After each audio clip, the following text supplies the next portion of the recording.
Salam sehat dan sejahtera untuk kita semuanya. Perkenalkan, nama saya Suhartini Sekar Sakarini. Kawan-kawan banyak juga yang memanggil saya Tino. Ya. Saya selama ini sudah 25 tahun bekerja untuk Departemen Kehutanan, dan setelah itu kemudian menjadi konsultan di salah satu perusahaan konsultan namanya IDEA yang menangani bidang perencanaan, desain, dan manajemen untuk kawasan alam dan budaya. Terkait dengan bimbingan teknik yang akan diselenggarakan ini, kita sudah tahu ya semuanya bahwa 3 tahun terakhir pemerintah telah menetapkan pariwisata sebagai salah satu sektor pembangunan ekonomi negeri kita. Dan bahkan kita sudah ditetapkan juga ada 10 destinasi prioritas, destinasi pariwisata prioritas yang kalau kita telaah lebih detail ternyata 6 dari 10 destinasi tersebut ada di kawasan hutan dan sisanya bersinggungan dengan kawasan hutan. Jadi kita tahu persis ya bahwa potensi kawasan hutan ini tidak perlu diperdebatkan lagi. Karena itu untuk mendukung kebijakan dalam pengembangan pariwisata, Kementerian Lingkungan Hidup dan Kehutanan baru-baru ini tahun 2020 telah mengeluarkan Peraturan Menteri Nomor 13 tahun 2020 terkait dengan pembangunan sarana prasarana wisata alam di kawasan hutan. Mengapa penting kok kita menerbitkan peraturan yang berkaitan dengan sarana prasarana pariwisata di kawasan hutan? Ya, karena dari 114 negara yang mengembangkan pariwisata untuk perekonomiannya, kita ini ada di urutan yang belum memuaskan, ada urutan 90-an ya.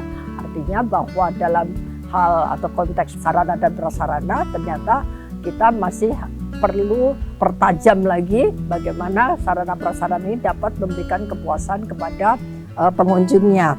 Bagaimana kita mempertemukan ya antara amanat yang ditetapkan dalam Undang-Undang Nomor 41 Undang-Undang Kehutanan bahwa kita diamanatkan untuk menjaga kelestarian hutan di satu sisi, tapi di satu sisi kita ingin mengembangkan pariwisata. Jadi mempertemukan keduanya ini tentunya tidak mudah. Untuk itu, mengenali karakteristik lanskap dari suatu kawasan hutan ini menjadi sangat penting sekali. Karena kawasan hutan ini tentunya beragam karakteristik lanskapnya. Ada yang pegunungan, ada juga yang perairan juga ada yang sungai, ada danau, ada pesisir, pulau-pulau kecil. Nah, bahkan di daratan, di terestrial itu juga selain pegunungan tadi ada dataran tinggi, ada dataran rendah, ada juga di sini adalah kawasan karst yang sangat sensitif. Nah, pengenalan terhadap lanskap ini menjadi sangat penting ketika kita ingin mengembangkan atau membangun sarana prasarana untuk wisata alam. Karena lanskap ini mendikte sarana dan prasarana seperti apa dan jumlahnya berapa yang akan dibangun sehingga nantinya tidak akan mengganggu kelestarian hutan sebagaimana diamanatkan di dalam Undang-Undang Kehutanan. Nah, di dalam BIMTEK pembangunan sarana dan prasarana wisata alam di kawasan hutan nanti akan diberikan suatu pemahaman, pengetahuan bagaimana kita mempertemukan kepentingan antara pariwisata dan pelestarian hutan tadi.